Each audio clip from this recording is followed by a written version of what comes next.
Welcome back. This is part 3 of canning questions and answers. How does elevation play a role in canning, and why is it important? Elevation plays a role because your temperature at which your water boils is going to change. So at sea level, 1,000 feet and below to sea level, your water is going to boil at 212 degrees Fahrenheit or 100 degrees Celsius for those of you following over the pond. And you have to get to a boiling temperature in order to kill the microorganisms and the harmful bacteria that are in all of our foods. So in order to make sure that you're going to kill those spores and those bacteria, you have to make sure you hit the correct boiling temperature.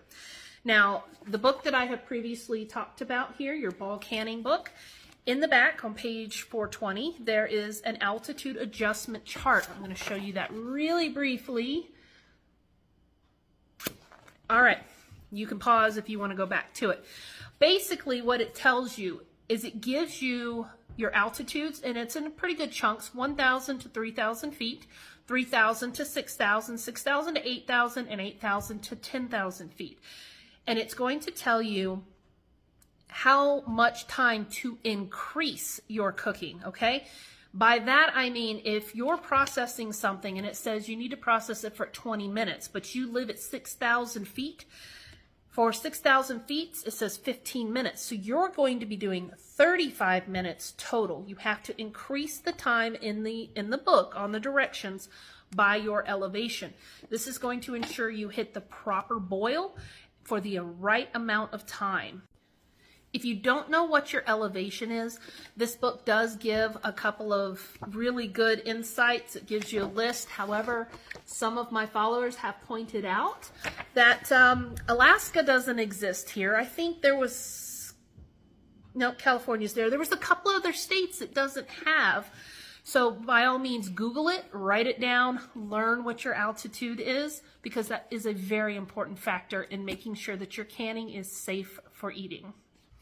This is one I see a lot of. Can I use an Instapot, a multi-cooker, or an electric canner? So I'm going to get some arguments on this, but remember, I am doing USDA guidelines. I'm doing their rules, all right? No, you cannot. So the reason for that is you have to rely more on temperature than you do pressure in order to get a sustainable bacteria-free environment for your food. A lot of these Instapots or multi-cookers will have a feature like a canning or a steam button. It's not going to work. It's not going to work to give you the best environment for bacteria-free food, okay?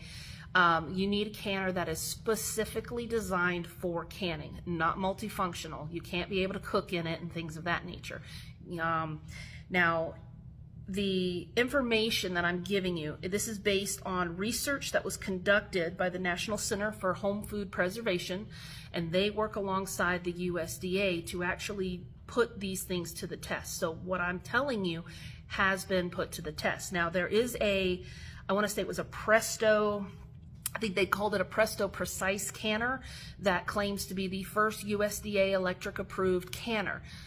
On the USDA website, they say, no, it is not. This is false information. They have not tested this product yet, according to the USDA on their website, and today is February 3rd, 2023. So if that information changes later, awesome. But as of this day, right now, nothing that is electric or an Instapot or a multi-cooker that has a function for canning, those are not they're not supposed to be used for canning. Can you do that? Yeah, absolutely, sure. That's Rebel Canning. Welcome to the world of Rebel Canning. All right, which leads me to my next question. What is Rebel Canning? Rebel Canning is anything and everything that the USDA says don't do.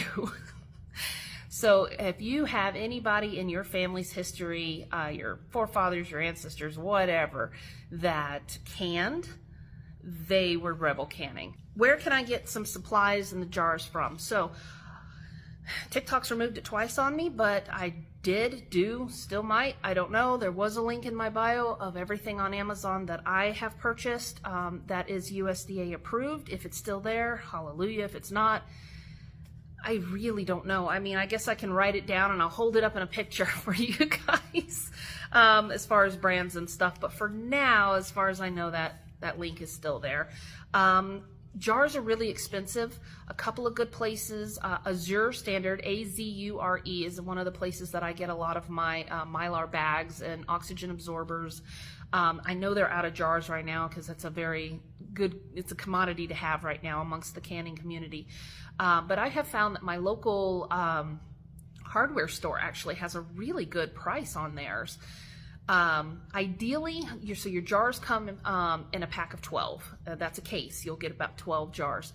Ideally, they used to be about $10 a case, below $10, but since 2020, unfortunately, the price has skyrocketed. Don't pay more than $20 a case. That's a ridiculous price. The ones here locally at my hardware store are about $15, and they're pushing it. Walmart usually has good prices, but it's hard to get a hold of them. Do I recommend any one particular? I use Ball and Kerr. I prefer Ball jars because they seem to hold up a lot longer. Kerr's the next best one, and I don't really mess with any others. I did try this. I got some really good cheap ones off of Amazon for a case. It was like $5, which used to be the prices back in like 2012, 2013. And they shattered, almost every single one of them. So personally, I would stick to Ball or Kerr. Can I use alternative recipes and not what's in the books? USDA says no. And the reason for that is they haven't tested it. If it is something that you have done personally, you know it can hold up, by all means, go for it. That's Rebel Canning. I do that with my chili. My chili's not approved by the USDA. That's my recipe. That was my mom's recipe, but it works. It's still sealed and it tastes great after, well, ours doesn't stay on the shelf very long. The family goes through, I think, a year's what I've made out of mine before I run out. What is the name of your book that you keep holding up? All right, so this is the Ball Complete Book of Home Preserving. Ball makes one, and so does the USDA. The USDA, they have one, I don't remember what it's called, but another good, really good website to go to is the National Center for Home Food Preservation. They work alongside the USDA, so every one of their recipes is 100% USDA approved. Definitely you can purchase the book or you can get it online. I suggest purchasing it because what's the reason that we do this? This is for emergencies, right? If you don't have power, you're not going to be able to Google surf. So it's nice to have paperback that you can refer back to.